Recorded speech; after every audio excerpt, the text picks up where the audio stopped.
Hey tubers, welcome back. Are you ready for a treasure hunt? I've been working on a lot of these Honda ATC 250, TRX 250 all-terrain vehicles. And I've never really done an inventory, and there are a lot of these around here. Everything from frames to motors to full ATC 250s. You know, ES, SX, and so forth. And to look at every one of them would be about impossible, but what I want to do is a quick inventory. As an example, this one might need a motor change, and I'm trying to decide whether I'm going to move everything off of it or swap a motor or what I'm going to do with it. And before I can make that decision, I need to see what motors I have floating around. Unfortunately, there are motors all over the place, so we're going to be doing a little walking around. I hope you guys enjoy the tour or partial tour of the Hoard. Ask questions, but nothing is for sale, sorry. So I'm going to call this loose motor number 1, and it is missing the final drive.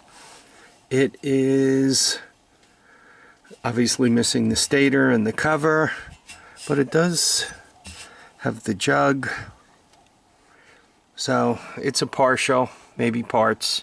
It has some red death over here, so somebody's already been in there. Here is the second motor I found, and it looks like it's complete.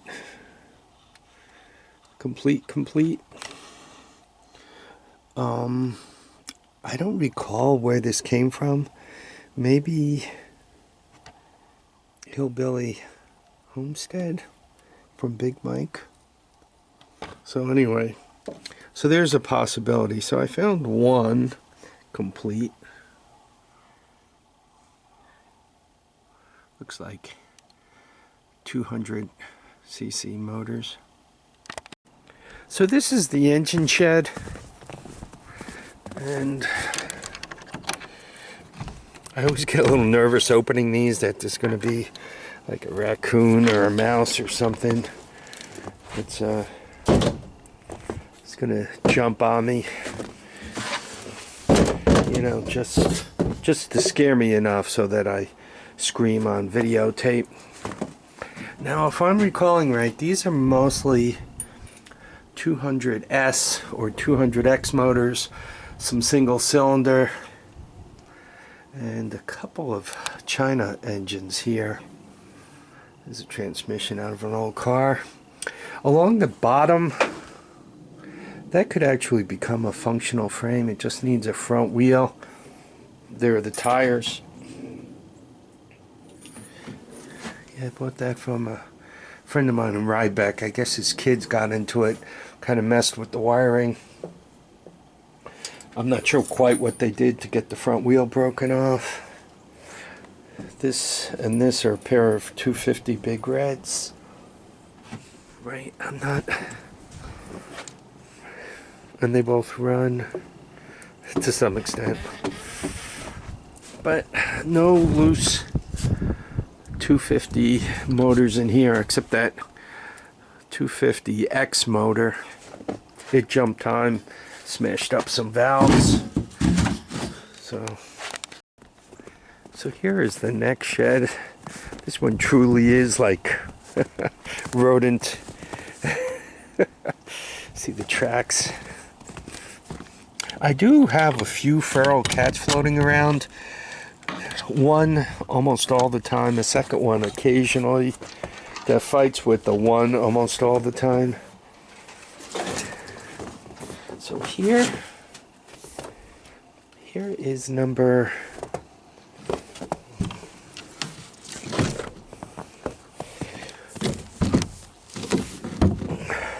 There's nothing worse than leaning over something and being touched by a door or whatever. Now this guy, boy, real nice fender and headlight. I think all it's missing is the top of the head there. I bought it like this. It might have had tires on it, but I think I bought it just as you see it. Pretty pretty complete. The brakes are here and all. I even bought the plastics for this. I bought Mayer plastics. It's down in the basement. I was going to do a full restore on it. Right? Just need time, eh?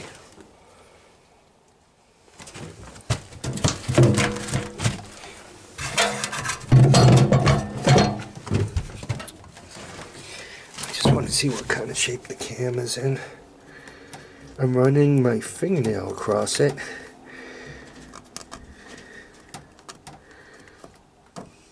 She feels pretty good.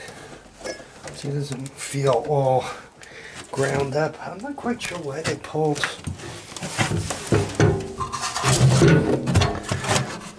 I wonder where the mice are coming in.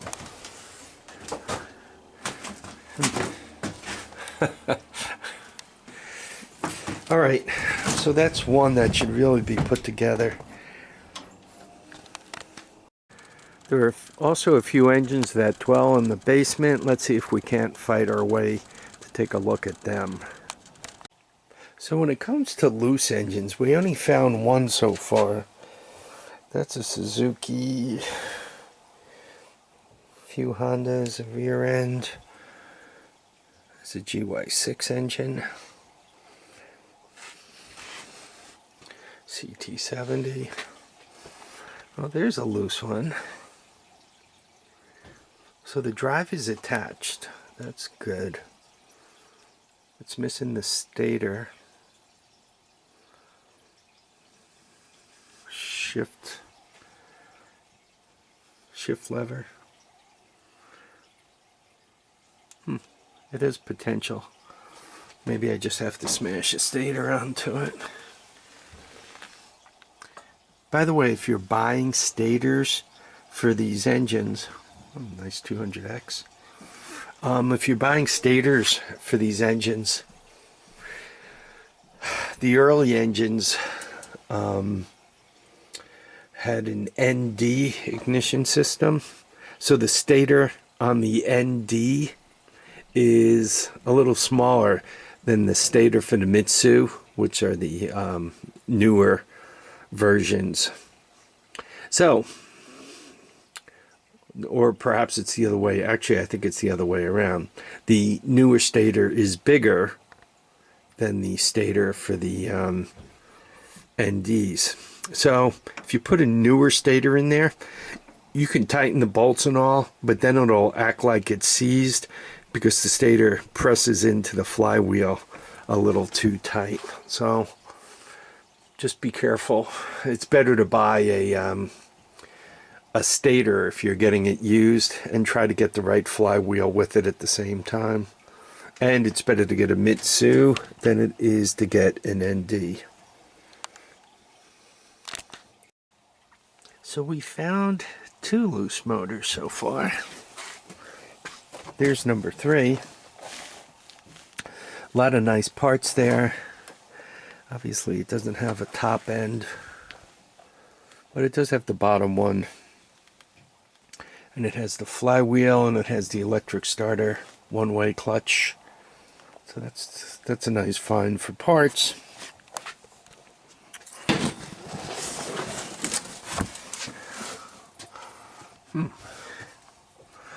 Got another one here.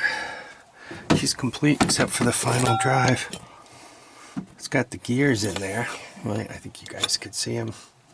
By the way, should you decide to pull the final drive on this thing, make sure you're on the side.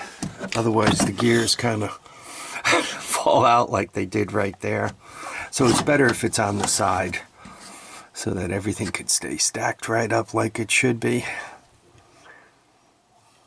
Yeah, there's some shims and so forth, so you kind of want to pay attention that when you take it apart, everything stays where it should be. You don't want stuff falling all over. So, looks like you have pretty good potential too. So, this one needs a final drive to come together. And the other one needs a stator and a cover to come together. And that'll give me 2 complete engines. This is just parts. And it doesn't have a stator or final drive, so it's not donating anything. I don't know if you guys recall, this is the complete engine that was over there. What we'll do in another set of videos is we'll go through it. We'll try to do a quick bench test on it, start it up loose from an all-terrain vehicle. I'll show you guys how I do that. We'll go through the normal troubleshooting, compression testing and all that. Then we'll smash a carburetor onto it and a portable CDI box, and we'll get it started. So there's a preview of something coming in the future. Anyway, I hope you guys enjoyed this little treasure hunt. Every once in a while I need to do it just to find out what parts and everything else I have. Kind of slows down my eBay purchasing. Oh, I need this cover. Oh, I need this flywheel. Well, maybe not. Maybe I already own it. Looks like, though, if I do track down a couple of spare covers, that wouldn't hurt, and stators. Anyway, I want to thank you guys for watching this video. I want you all to keep your feet down, your heads up, and I want you all to go out and enjoy each and every day. Don't forget, nothing's for sale. Bye now.